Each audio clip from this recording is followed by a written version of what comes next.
अथ योगानुशासनम, ये शास्त्र का प्रारंभ है। अब हम योग शास्त्र का प्रारंभ करते हैं। मैंने दो शब्द आपको बताए थे, अथ और इति। अथ प्रारंभ है और इति समाप्ति है, अथ से इति तक, तो शुरू से अंत तक। योग चित्त वृत्ति निरोध, चित्त वृत्तियों के रोकने का नाम योग है। ये योग की परिभाषा है।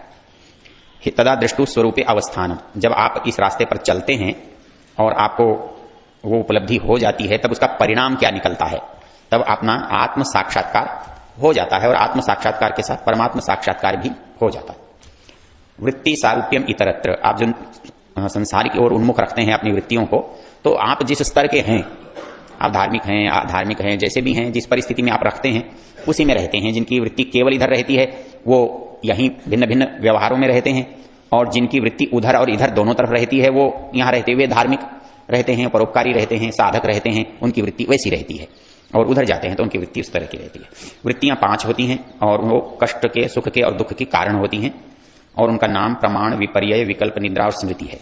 प्रमाण 3 होते हैं, प्रत्यक्ष, अनुमान और आगम। प्रत्यक्ष जो आपकी इंद्रियों से अनुभव में आ रहा है उसे प्रत्यक्ष कहते हैं, और जो प्रत्यक्ष के कारण से कुछ प्रत्यक्ष या कुछ कम प्रत्यक्ष होने पर भी जो पता लग रहा है उसको अनुमान कहते हैं। और जो आप्त लोग हैं, विद्वान लोग हैं, विषय के जानकार लोग हैं, ऋषि लोग हैं, वो जो कहते हैं, वेदादि शास्त्र जो कहते हैं, उसे आगम प्रमाण या शब्द प्रमाण या आप्तोपदेश कहते हैं। मिथ्या ज्ञान को विपर्यय कहते हैं।